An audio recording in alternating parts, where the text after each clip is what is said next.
Welcome to the African Youth Empowerment Series, where we speak on the role of the youth in developing Africa. Today we are here with Donovan Chimhandamba, the Executive Chairman of Diaspora Infrastructure Development Group. How are you today? Very well. Glad to be here. Thank you for joining us. Looking at all you have accomplished, we would like to hear from you as to how you went about your journey. What got you to where you are right now? Well, thank you very much. It's been quite a long journey, eventful, I must say. But I think along the process there have been key turning points in terms of the direction of my life, or key moments that have shaped where we are today. So for starters, I lost my parents when I was still 8 years old. I had to live with my grandparents, since I was 9 until I left there when I was 18. To go to university. Part of the lessons in there, I mean, the key thing was that we were able to put up with quite a few things. I had to do my A-levels, studying from the rural areas in Ehart, and I passed my quite with distinctions my subjects.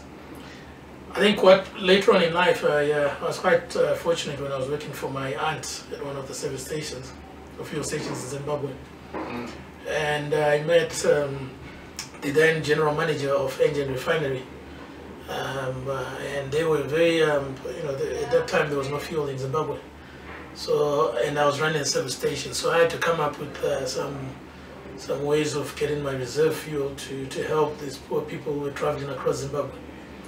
And I didn't know that he was the general manager of the refinery. So they asked me, what am I doing? At that time I was studying industrial engineering, industrial and manufacturing engineering at National University of Science and Technology. But on holidays, obviously, I would do my work at the service station. So in that process, when I said I'm studying industrial engineering, then they said, well, give us your CV because we are recruiting industrial engineers from Africa, so with the intention of engine expanding into Africa, and if we can have some experts we can build and develop in South Africa and send across, that would be something that they were looking to do. So I sent my CV. A few months later I got a call from the South African Embassy. There was a letter there with an offer, and that's how I ended up in South Africa doing my industrial attachment in Durban. As a training engineer, graduated, went back. So that was a key moment in terms of that. That's how I left Zimbabwe. From there on, I've gone on to work for blue chip companies like PPC Cement. So I was an operations engineer. That's where I started, and then got in charge of production and mining and all the other areas in terms of operational performance and production. And from there, then I joined, ArcelorMittal had done bundled what they call the refractory business, or the steel making process. And when they unbundled, it was bought by a Belgian company listed on UK called Cookson Group, and the local division manufacturing that was called Vesuvius. I became the general manager for their manufacturing operations. I was general manager for manufacturing. That was quite eventful in terms of learning how to run a business. So from just being a production guy, an engineer guy, I had to now manage an entire business, looking at quality, marketing, production, risk, governance, finance, and that's where I managed to grasp all the areas of running a business. And at that time I was 25, and we had to turn around the business. So we went through some very interesting challenges in terms of managing business and turnaround structures and strategies, and which we did. And from there, then I moved on to Group 5 for a very short space of time. I was a business development exec, particularly focusing on a new venture that we're building with Group 5, but got involved in some of their M&A stuff within the construction materials division. And the chairman of Group 5 at that time was Mrs. Piliswe Patelis, who was the CEO of National Empowerment Fund. And she then approached, then I got wind that they were looking for engineers to run what they call their strategic projects fund, housing basically project finance, venture capital, and private equity. I became the head of that fund, 3 years on, we seeded. I mean, the venture capital part of it was the most exciting part because you're seeding new ventures. And some of the ventures are the companies that you see today actually operating as huge entities, but somebody has to put in the first 3 million rands to do feasibility studies. So we did about 27 companies, probably 5-6 of them are in good hands, but like in any venture capital, I mean, 1 out of 10 is likely to proceed. So from there, then I left and I started my own company called Akin Capital Partners. We started it jointly with Anglo America's Community Development Trust called CIOC CDT, where they owned 26%, we owned 74% as management. We were basically formed to manage what they call the community trust, which had about assets of about 9 billion rand. And we invested about 1.2 billion rands of that, and we did acquisitions like, SA Airlink, we did that, we did Continental Coal, we did Bessel Reed. And then, things changed in Anglo. We eventually bought out Anglo in 2014, 2015. And we got subsequent funds after that. Some of the funds were, it was what we call now, which is listed as Resurrect Healthcare Fund. We started that healthcare fund with PIC. When we started it was a 1.6 billion rand fund. It's now just over 3 billion. And we had another fund which we formed, which we called the Venture Capital Fund, which is Akin Industrial Holdings. And there we've spent just over 100 million rands of our own in feasibility studies. And what we do there, we focus on seeding new ventures which we own. So we've got a project in Richards Bay, IDZ, for $350 million, which we're building. And the next venture we seeded was the Diaspora Infrastructure Development Group as part of our venture capital activities. And when we seeded it, we then put together a group of like-minded diasporans, or Zimbabweans in diaspora, who were interested in this particular asset class, which is taking Zim exposure, considering its challenges, but looking at infrastructure. So that's been my journey, and that's how I got here. And I don't know if that was a quick summary. I think it was an amazing summary of how you went from working at your aunt's garage and to come into South Africa.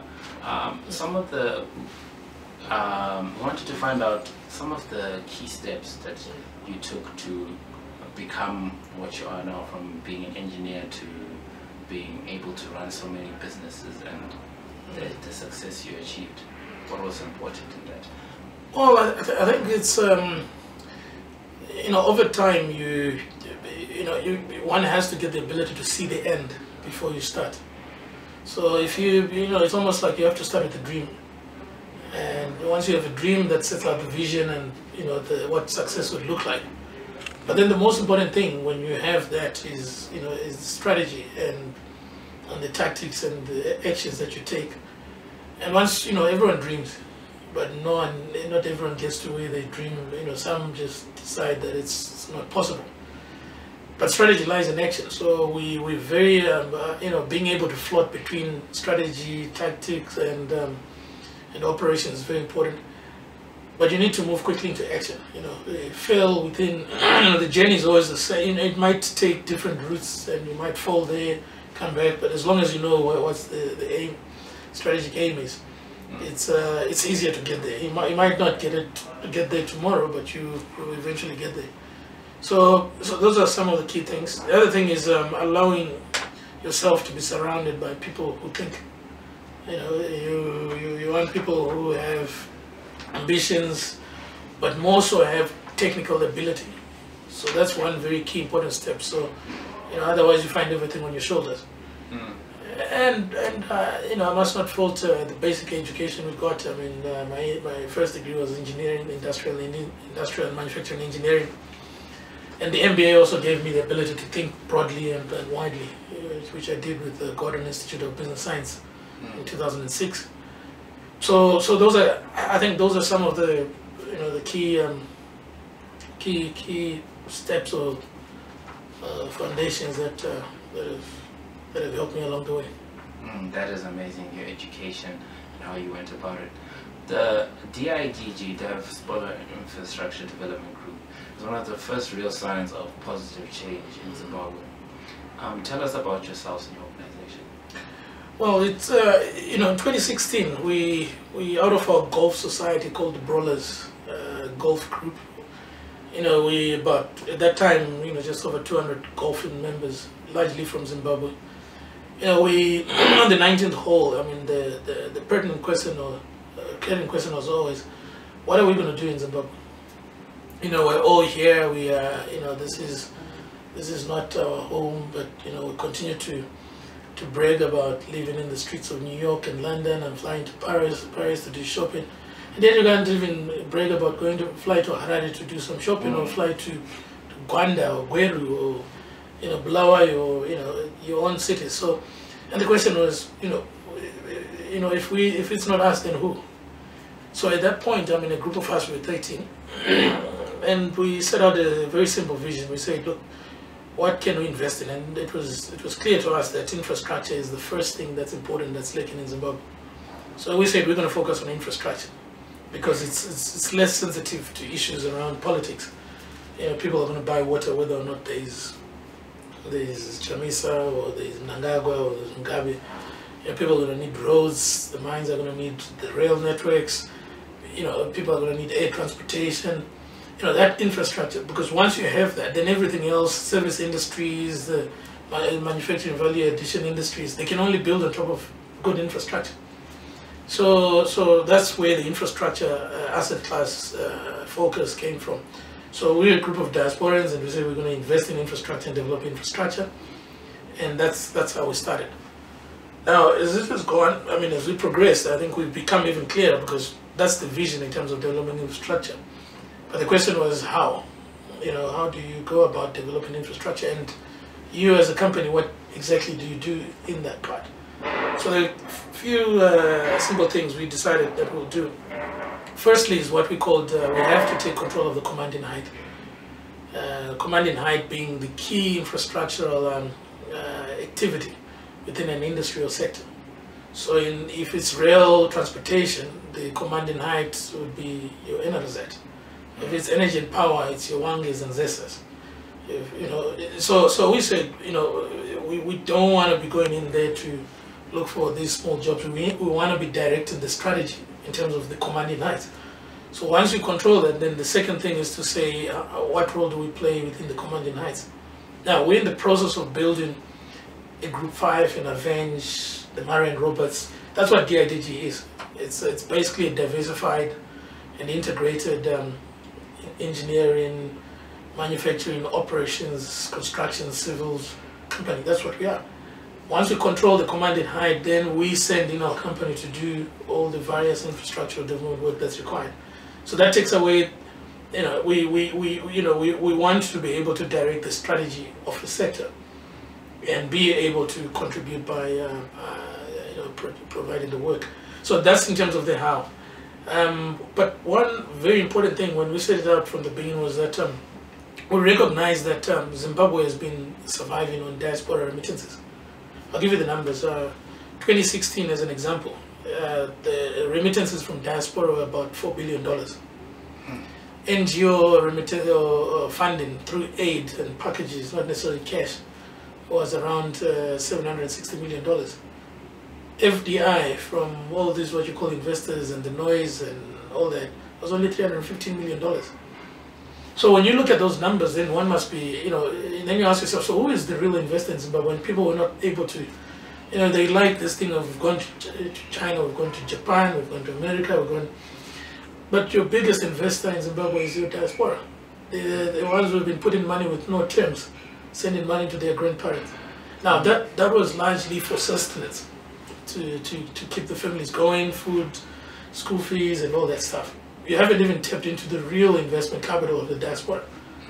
So we said, look, if we can build a formalized structure that has an ability to draw and aggregate various diasporans in little contributions, in 1,000 rand, 2,000 rand, or $500, whatever it is.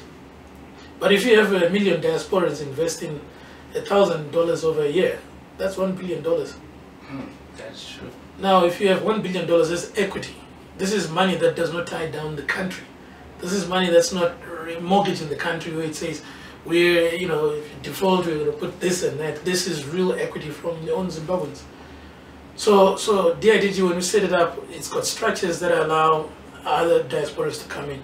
And we're in the process of putting much more accessible structures like collective investment schemes.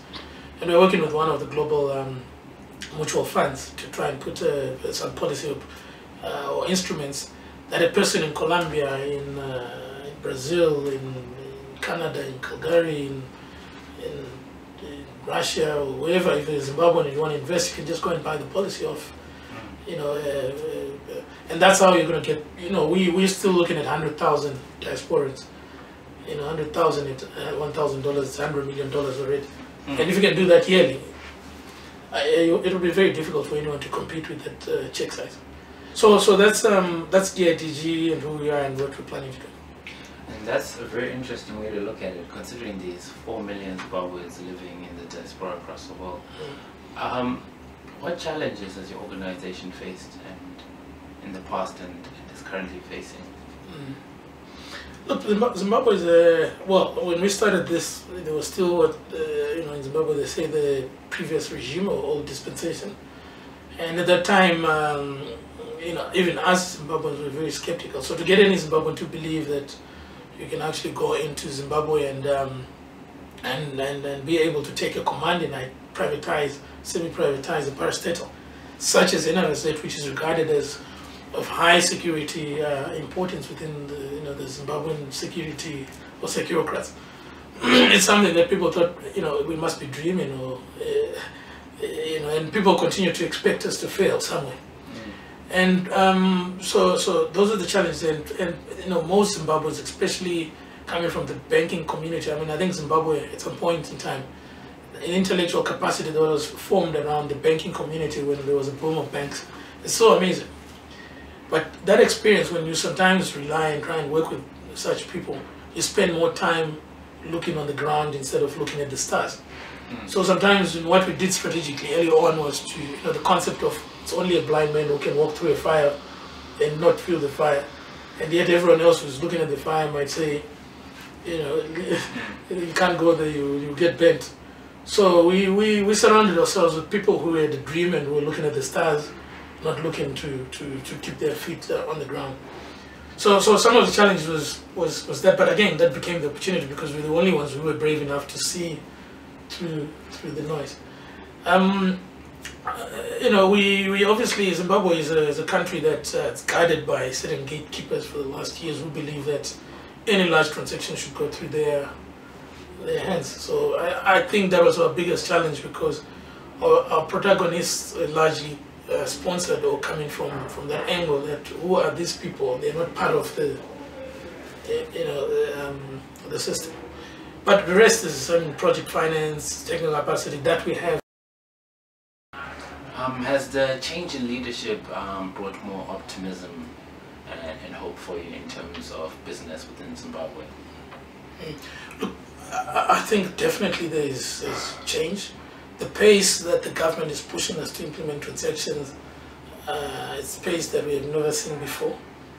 In any country, I mean, Zimbabwe, unfortunately, it's still scarred with experience of these big deals being, something wrong somewhere, or so people spend time being skeptical about a transaction or trying to pull down a transaction. But no, in Africa, I can tell you now. I mean, even people sing about Rwanda, etc.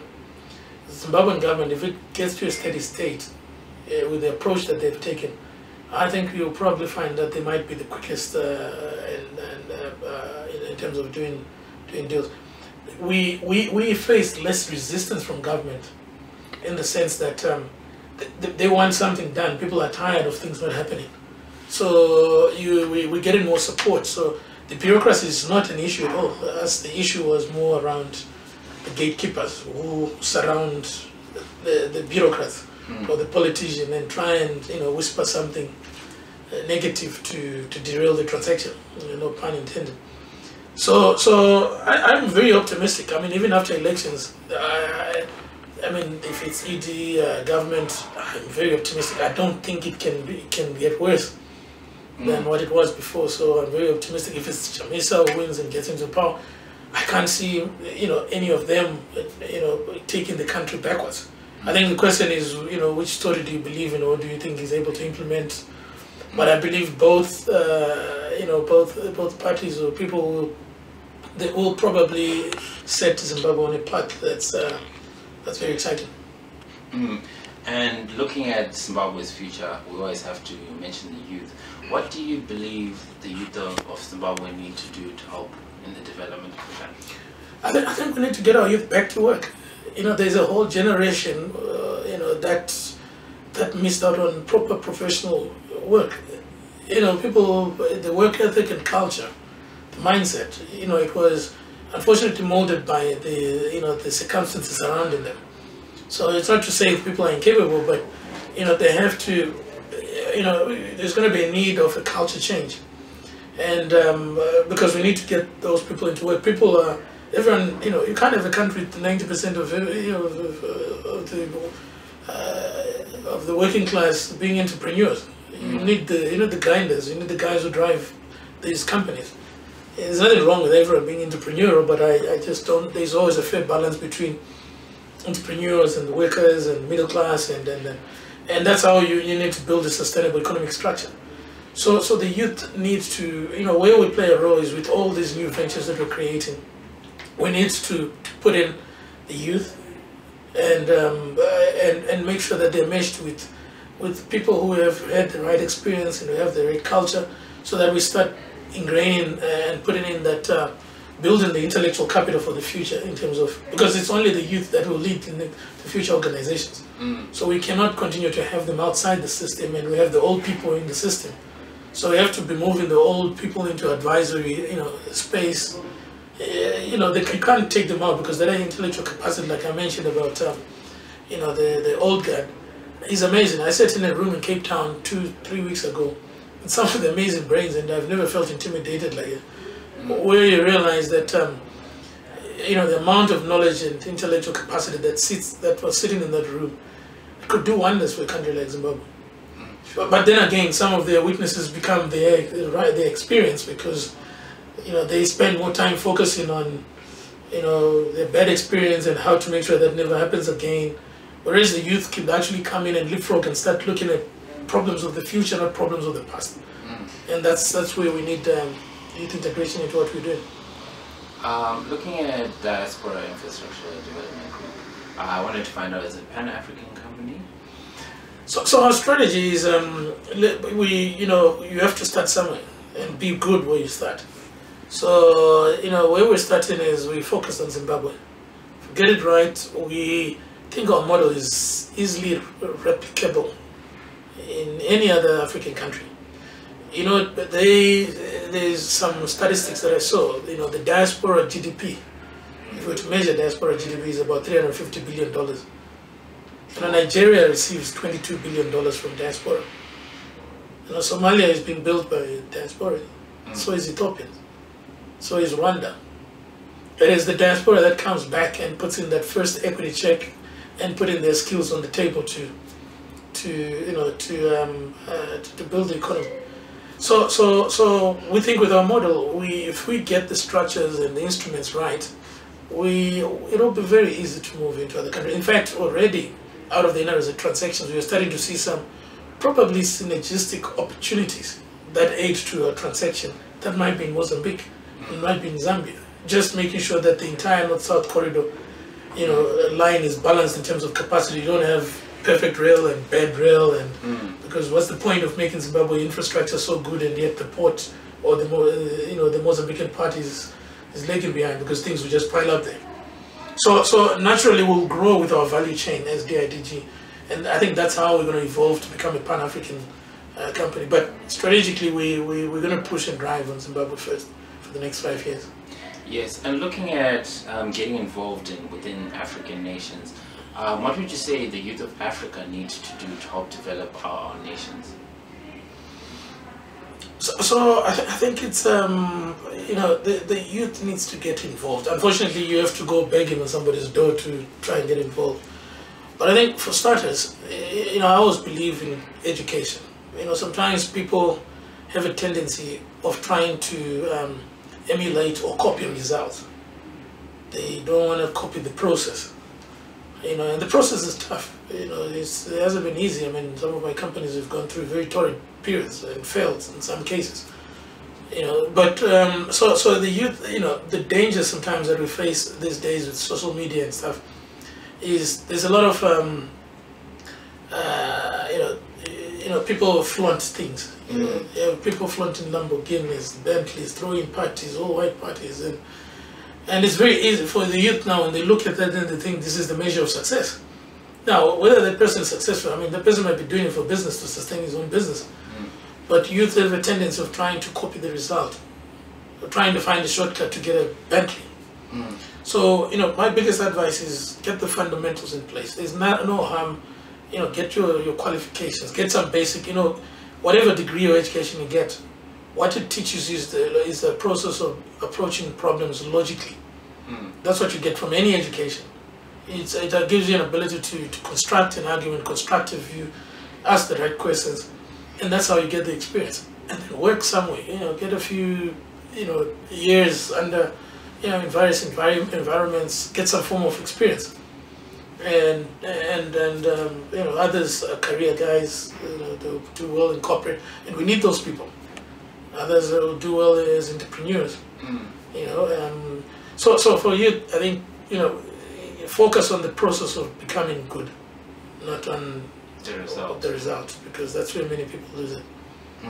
And with that being said, in terms of the process, are you aware of any opportunities where youth can improve in terms of knowledge, or can volunteer to work for an organization such as DIDG, or maybe one of your other organizations? So we're in the process of setting, I mean, over the next 3-4 months we'll start operations. You know, so there will be lots of opportunities for youth to actually work. And where we can provide shadowing or interns, you know, people on holiday. I think, if, for example, in rail, if you're in Blair, we would like to provide, you know, students who are at Polytech and National University of Science and Technology with opportunities to come and do their internship at DIDG. You know, those graduating, we make sure they shadow some experienced, you know, grey hairs, etc. So there will be lots of opportunities. I think as we bed down the transaction, they'll start to emerge, and if you follow us, you'll probably see them on our. Okay, and how can people get in touch with your organization and get involved with such projects? We're creating a database, so if you send an email to info@didg.co.za, you know, there's a database that you'll get a response from our executive assistant, and she will be able to give you instructions on how to get to the database. Because it is that database that we're building globally with the diasporans and people in Zimbabwe. So this thing is not only diasporans, although we call it diaspora, 16% of our shareholders are Zimbabweans in Zimbabwe. So it's not something that's exclusive to people in diaspora. It is it's for both exiles and exiles.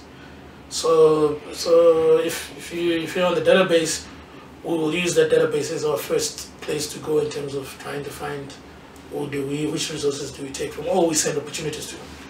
Okay, thank you so much, Mr. Chimhandamba. You're welcome. Thank you so much for joining us on this episode of African Youth Empowerment.